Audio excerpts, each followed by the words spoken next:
whatever work that's done.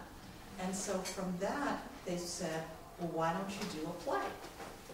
And it was, you know, kind of a casual comment that was reflective, and from that, during the summer of 2010, I started thinking about this particular play.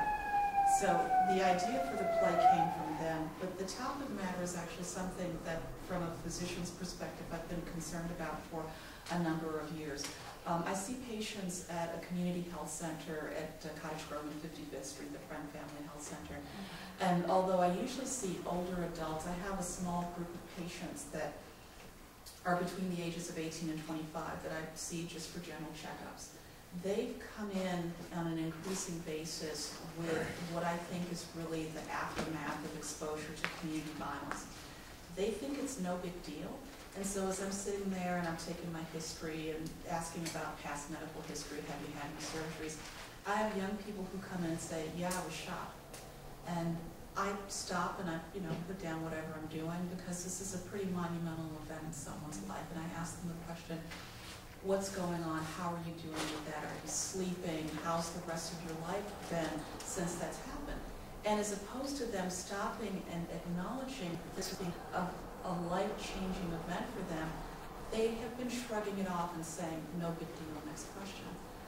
To which it said to me a couple of things as a doctor, that there has been a change in the norm of how we think about violence in our communities and how it affects one individually, along with the expectation perhaps that at some point or another, it's been my brother, it's been my best friend, it's been my sister, and now it's me. And so it's been the change in that norm, which is pretty, I think, a pretty dramatic shift in terms of how our young people think about this relationship, that they started thinking about this as a potential topical area.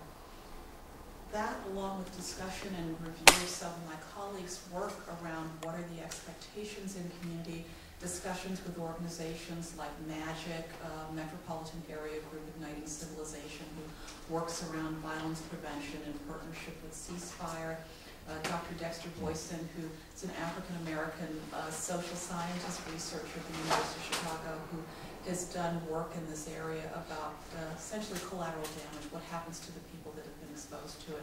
We came up with the concept for not just the writing of this play, but also the post-play discussion that takes place around this, and that's a very important piece of this.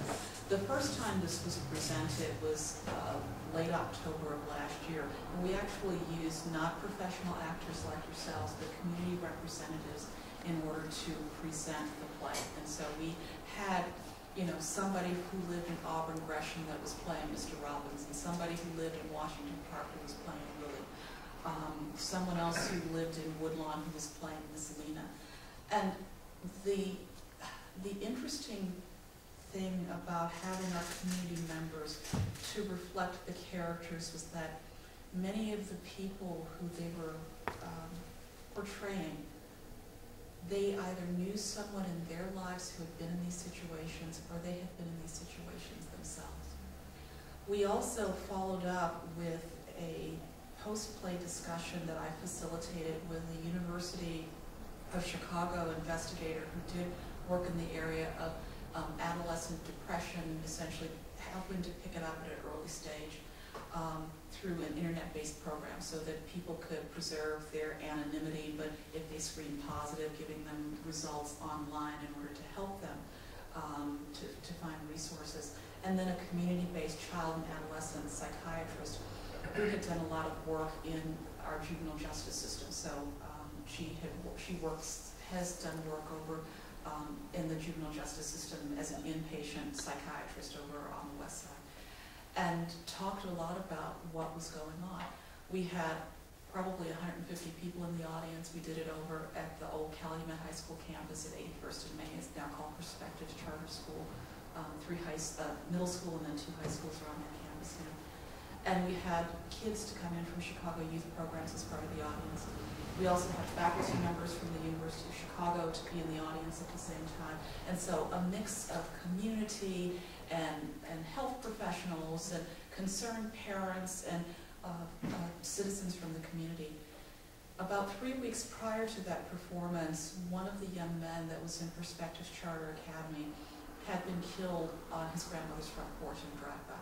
He was just out there, just sitting out there minding his business as a leader in the school, a sophomore, and somebody came by, drive-by shooting, and killed him. And so we dedicated the performance that evening to him and talked about the various issues.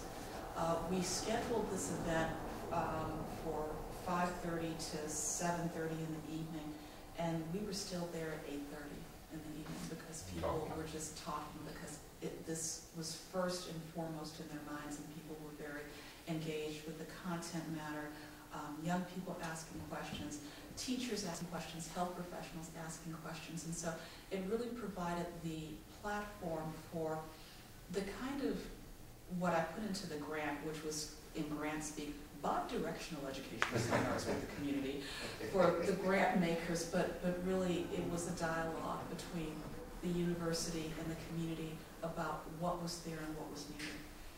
The issue of raising resilient children in an age of community violence has been the theme that has come out of this.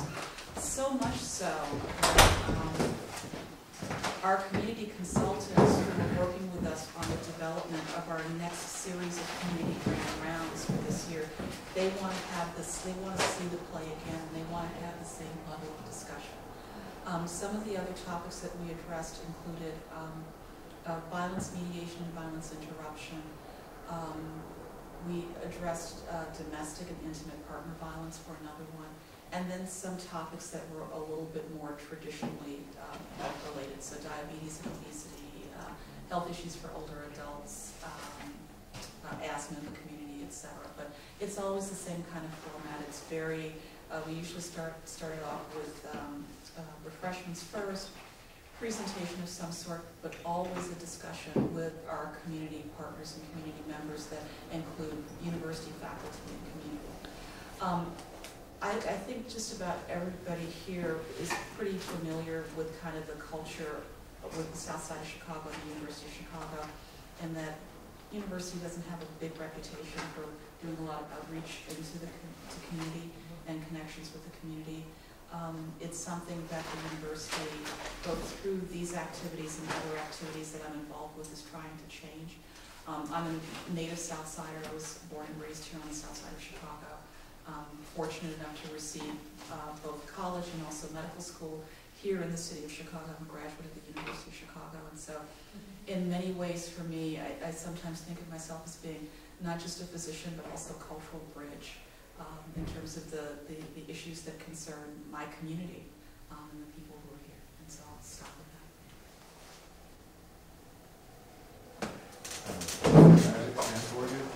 Metropolitan Area Group Uniting Cities, community-based organization that was started out of Apostolic Church of God over at 63rd in Dorchester. So the late Bishop Arthur Brazier helped to get that community-based organization started, but works on youth development programming, including keeping kids off the street through after-school activities, sports activities, community organizing, and they work very closely with Ceasefire, which is citywide. It's out of University of Illinois Chicago. I didn't know. Yeah, but they work with Ceasefire on some of the programming. How are the teenagers receiving this? Oh, powerful. It's been a very powerful response to the presentation of this work last October. If any of you have been, and I don't know what your religious backgrounds are, but if you're familiar with call and response in the African American church, that coming to a dramatic presentation is a participatory event for the audience, that people are there and they are vocalizing during the presentation. They're not a quiet, clap politely kind of audience. They're just not. And you've experienced this as professional actors. That's the kind of response that we received to It Should Have Been Me for the first presentation, and that was before the adjustments and edits and modifications were done under Vaughn's mentorship for this. And so the first review of this that we had was very positive and very powerful. We had Can TV 21 to come in and film it. And so, and they filmed the entire thing. They filmed the play, they filmed the post-play discussion, and we also ran in the credits the community organizations that were available for follow-up in case people had questions or concerns afterwards. We had put together a community resource guide that we had people to walk away with after it was over, so that if they or their loved ones, friends, family, anybody that they knew had this as an issue, that we didn't think of it as an event, but we thought of it as a way in which we could communicate with them around this very important issue so that they would have information to walk away with. It was broadcast 3 times on Can TV during the month of November. Do you have any more of the community resource guides? The community resource guides will be included with the study guides. Study guide as it's being developed for it should have been me, but if you'd like, I can send you the community resource guide. Okay. Chris, if you can get me Osiris's email. You may have copied me on his email a little bit earlier, but I want to have that, or to send it to you, and then you can distribute it to the cast, perhaps. Okay. Yeah, but that will be coming.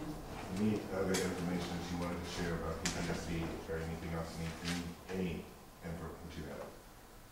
Like this has been extraordinarily helpful. But any other reading materials that you have? So if you Google Dr. Dexter Voisin, V-O-I-S-I-N, O-I-S-I-N, or if you look at the University of Chicago website, he's actually of African Caribbean descent, but's lived in the United States for a long time. He's the person that's done most of the work that I'm familiar with around in the city of Chicago and the effect of community violence on young people and their difficulties in school, difficulties with interpersonal relationships. If he's here at the University of Chicago. He's at the University of Chicago. Would it be possible that I could go speak to him?